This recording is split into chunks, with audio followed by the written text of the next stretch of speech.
Ayan, ang daming ibon. Silver, halika dito. Daming ibon. Kumakain sila. Ayan.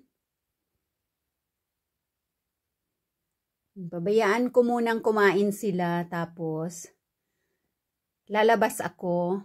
Mag-walk ako sa backyard.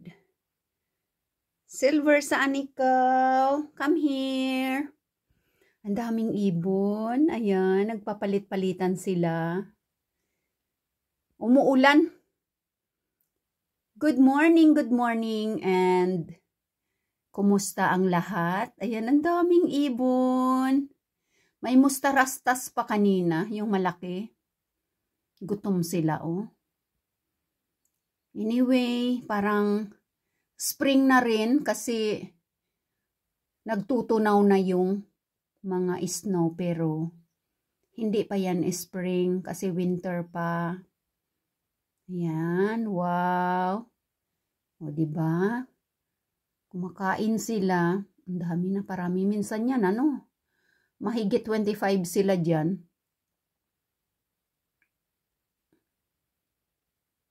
Kumakain, tapos palit-palitan sila.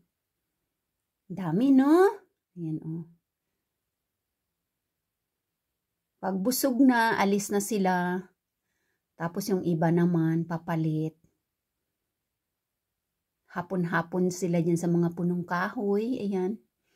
Ganyan lang, happy-happy ang mga ibon nakakasurvive sa mahabang winter. Imagine, no, mga palangga.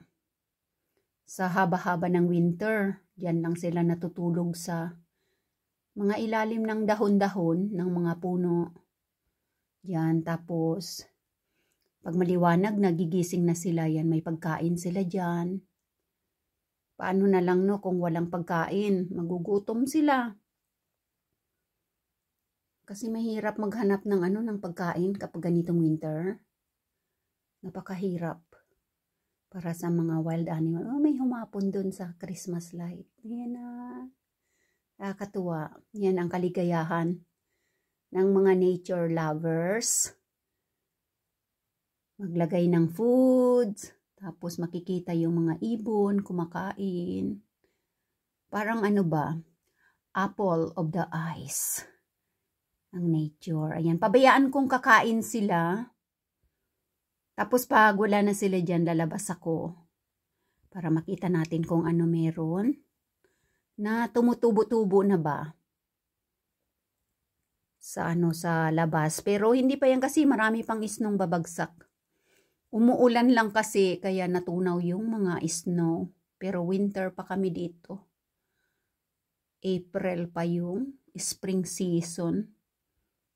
Ayan. So, hintay-hintayin natin na matapos silang kumain. Tapos lalabas ako.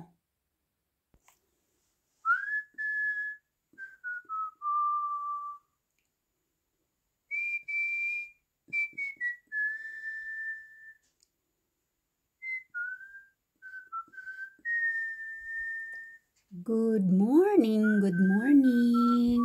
Yan, labas nga tayo dito sa backyard. Huminto ang ulan.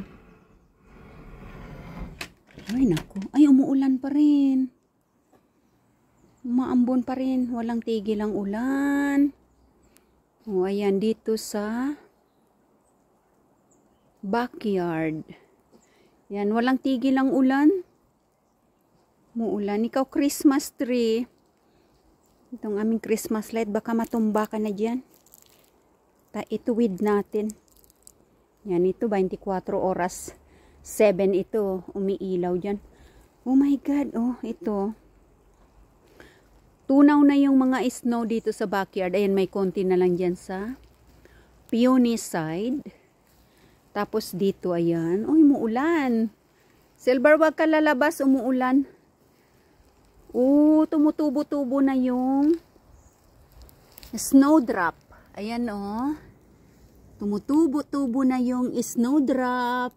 Ayan ang unang-unang spring flower na magkakaroon ng bulaklak. Okay. Tapos dyan, Yung mga crocus dyan. Wala pa, winter pa dito. Natunaw lang yung mga snow, pero tuloy-tuloy ang bagsak na naman yan. Pag freezing degrees na naman. Yan dito yung kaingin, yung ubas, ikaw ubas. Dapat maano ito. Sa spring ma-cut yung mga baging. Kasi umaakyat na dun hanggang sa taas ng mga puno. Yan, para maraming bunga. Sa spring, ikakat yan, no? Nandyan pala yung aming pala, no? So, ganito, malamig. Ayan, doon ang aming kaingin sa baba. Yan, dyan. Magtatanim na naman dyan hanggang doon. Doon. Pero, winter pa dito. Malamig. Ang lakas ng hangin at saka umuulan. Na silver hindi lumalabas. O yan ang taniman ko ng patatas. Diyan. Sibuyas, strawberries. Mga kung ano no. Oh, may mustarastas doon. No? Mustarastas. Yung ibon. Yan oh.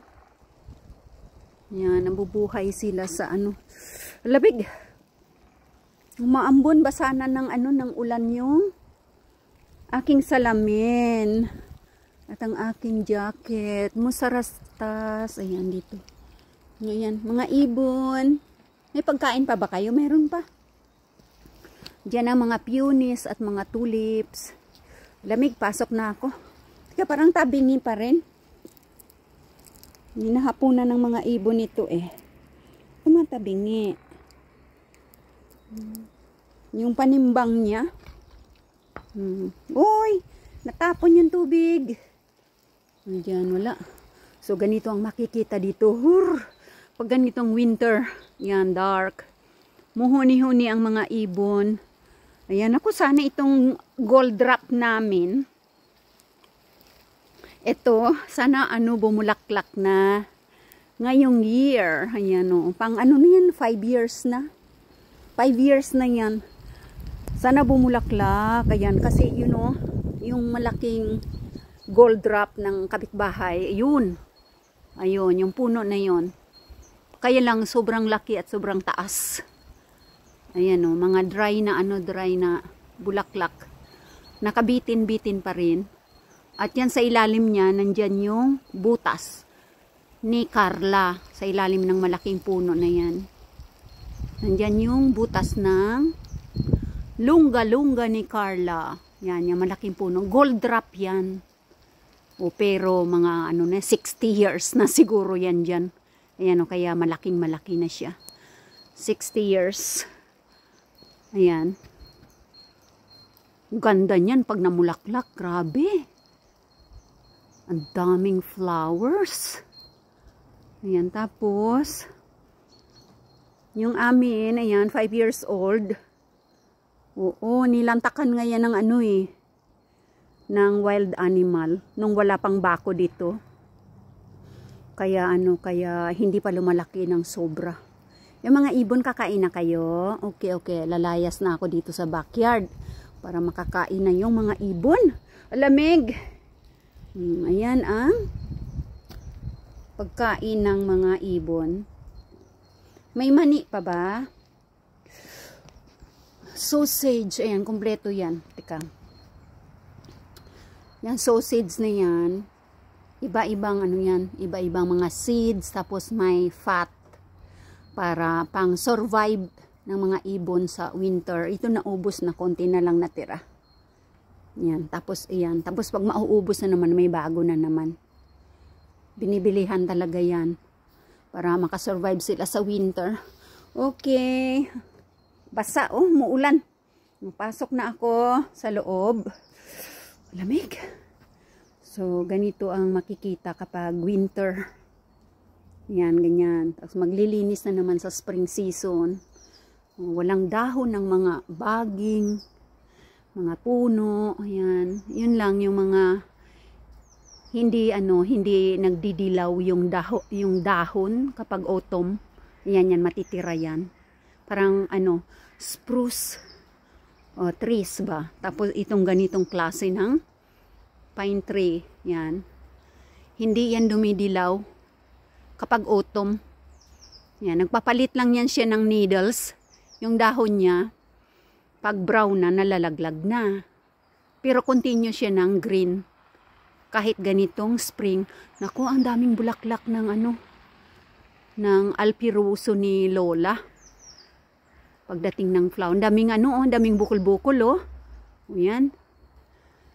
Alpiroso ni Lola yan sa kabila. Yan, daming bukol-bukol na rin na ready na mamulaklak sa summer. Kailang tagal pa. Sa June pa. Sa June, July pa. Okay, so madilim ang kalangitan. Umuulan, basa na yung cellphone ko, basa na yung salamin ko. By the way, anyway, highway. Wali na kayo mga ibon. Para pasok na ako para makakain na kayo ulit ha. Okay. Thank you so much everyone for watching. And take care. See you again next time.